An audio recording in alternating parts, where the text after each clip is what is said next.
شکریہ تمام صحافی دوستوں کا. جیسا کہ محترمہ معاون خصوصی وزیر اعظم صاحب انہوں نے آپ کو بتایا، 13 مارچ کو جو نیشنل سیکورٹی کونسل کی میٹنگ تھی اور وہاں کچھ فیصلے کی گئے تھے، وہاں پہ بحیثیت وزیر مذہبی امور مجھے اور محترم جناب ڈاکٹر قبلہ ایاز صاحب جو کہ پاکستان میں مذہبی حوالے سے سب سے بڑا آئینی ادارہ ہے اسلامی نظریاتی کونسل، اس کے چیئرمین اور سربراہ ہے، ہم دونوں کو یہ ذمہ داری دی گئی تھی کہ آپ یہ ایک قومی اور بین الاقوامی کرائسس ہے اور اس میں تمام معاشرے کے طبقات کو اعتماد میں لینا ہے، ان کو ساتھ لے کے چلنا ہے، اور صرف حکومت شاید ان کرائسس کا مقابلہ نہیں کر سکتی. تو جب تک پوری قوم یک آواز یک زبان نہ ہو اور اس کرائسس کا مقابلہ نہ کریں، چونکہ علماء کا، مشائخ کا، وارثان منبر و محراب کا ایک انتہائی اہم رول ہے، انتہائی کلیدی کردار ہے. تو گزشتہ 3-4 روز سے ہم مسلسل ان علماء کے ساتھ رابطے میں ہیں اور کوشش کی ہے کہ ان کو اعتماد میں لیا جائے. خود بھی ان کو اس حوالے سے بڑا شدید احساس تھا اور وہ خود بھی کوئی مثبت رول ادا کرنا چاہتے تھے. تمام مکاتب فکر کے علماء اور مشائخ کے ساتھ ہمارے رابطے ہو گئے ہیں اور اسلامی نظریاتی کونسل کے جو ممبرز ہیں اور ملک کے جید نامی گرامی جو شخصیات ہیں، انہوں نے اس حوالے سے پرائم منسٹر کو کچھ تجاویز دی ہیں. ان کی طرف سے وہ صوبائی حکومتوں کی طرف گئی ہیں ہدایات، اور صوبائی حکومت صوبے کے لیول پر، ڈویژن کے لیول پر اور ڈسٹرکٹ لیول پر علماء کے ساتھ اس میں رابطہ کریں گے. میں تمام ان شخصیات کا جنہوں نے اس سلسلے میں تعاون کیا ہے، دینی مدارس کو چھٹیاں دی، دینی مدارس کے امتحانات کو فی الحال مؤخر کر دیا، اور بڑے بڑے تقریبات جو کہ دستار بندی کے اور تقسیم اسناد کے تھے، ایام بزرگان دین کے عرس تھے، اسی طرح بڑے بڑے محافل نعت، محافل میلاد، محافل شبینہ، محافل حسن قرأت، ان سب کو اکثر و بیشتر جگہوں پہ انہوں نے از خود مؤخر کر دیا ہے تا حکم ثانی، جب تک پھر یہاں سے کوئی فیصلہ اور کوئی مشاورت نہیں ہوتی. جو تجاویز اسلامی نظریاتی کونسل اور وزارت مذہبی امور کی طرف سے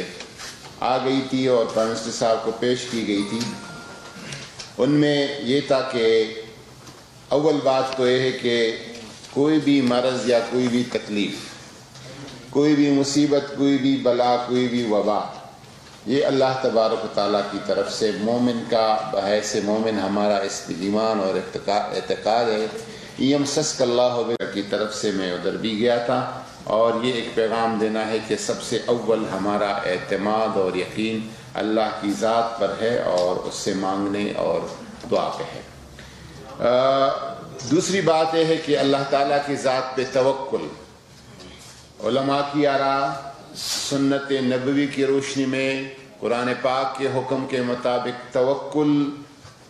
کا معنی یہ نہیں کہ تمام تدابیر اور تمام احتیاط، علاج کے تمام رستوں کو چھوڑا جائے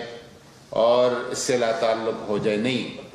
احتیاطی تدابیر، احتیاطی اقدامات پر عمل پیرا ہونا عین توکل کا ایک حصہ ہے. اسلام کسی بھی وبائی مرض کا دوسرے شخص کو لگ جانے کے خلاف نہیں ہے کہ اسلام یہ کہتا ہے کہ نہیں لگتا. ہاں، یہ کہتا ہے کہ اصل جو مرض کو کسی کے پہنچنے اور نہ پہنچنے کا طاقت ہے وہ اللہ تعالیٰ کے پاس ہے، اللہ تعالیٰ ہی کرتا ہے. باقی احتیاطی تدابیر کے طور پر قرآن و سنت سے بہت سارے ایسی چیزیں ملتی ہیں اس ڈاکومنٹس میں اسلامی نظریاتی کونسل نے کچھ حوالے دیے ہیں جس سے پتہ چلتا ہے کہ احتیاط جو ہے وہ ضروری ہے. ایک روایت میں کہا گیا ہے کہ طاعون ایک وبا رہا کہ طاعون جس علاقے میں پہلے دوسرے علاقے کے لوگ اس طرف نہ جائے وہاں کے لوگ دوسری طرف نہ جائیں. وبا سے جو متاثرہ مریض ہے وہ بھی حدیث کی روشنی میں دیگر لوگوں کے ساتھ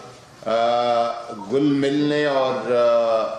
بیٹھنے اٹھنے بیٹھنے سے احتراز کرے. یہ بھی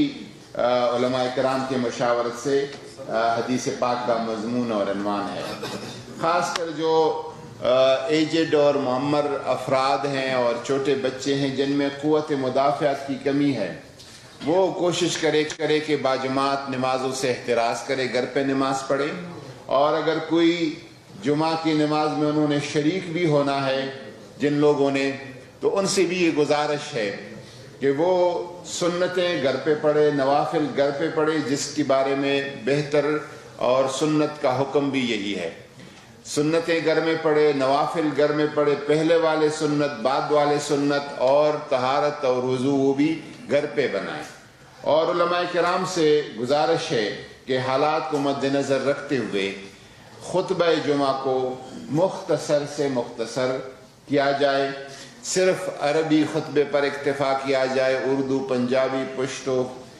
بلوچی, سندھی میں جو تقریریں ہوتی ہیں اور لمبی لمبی تقریروں سے اجتناب کر کے صرف عربی خطبہ, اور وہ بھی انتہائی اختصار کے ساتھ, اور نماز جب قرات کرے تو بھی مختصر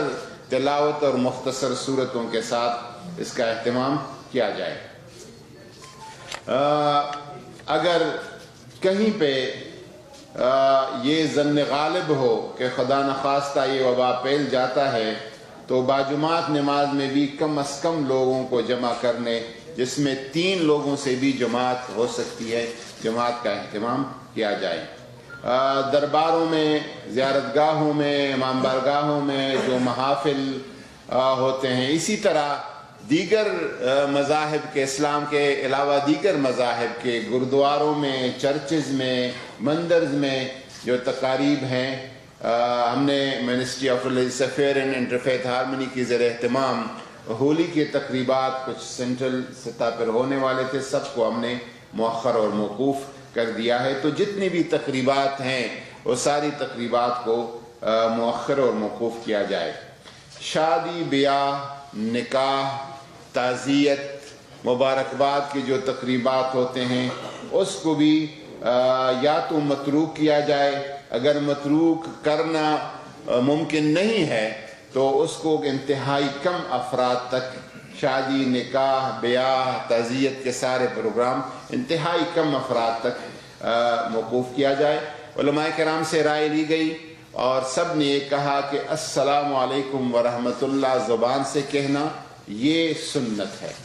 اور اس پہ سنت ادا ہو جاتی ہے. ہاتھ کا ملانا بہت بہتر, اگر تندرست حالات میں روٹین کے اوقات میں ہو جائے بہت اچھی بات ہے, مصافحہ, معانقہ. لیکن اگر کوئی مخصوص حالات ہے اور صرف السلام علیکم ورحمۃ اللہ پر اکتفا کیا جائے تو سنت پوری ہو جائے گی اور یہ کافی ہے. بلکہ اگر ڈاکٹرز اور حکومت احتیاطی تدابیر کے طور پر اس کا فیصلہ کرے تو پھر مصافحہ اور معانقہ سے اجتناب یہ ضروری ہو جاتا ہے ایسے مخصوص حالات میں. ہم حکومتی اداروں کی طرف سے مفاد عامہ کی طرف کے لیے جو اقدامات اٹھائے جا رہے ہیں, جو بھی اس پر عمل درآمد بنانا, یقینی بنانا, یہ سب کا فریضہ ہے. اس میں اگر کوئی کسی قسم کا سیاسی چپ کلش کے بنیاد پر یا لسانی چپ کلش کے بنیاد پر یا مسلکی تعصب کے بنیاد پر کوئی رخنہ ڈالتا ہے. ایک بریک کے بعد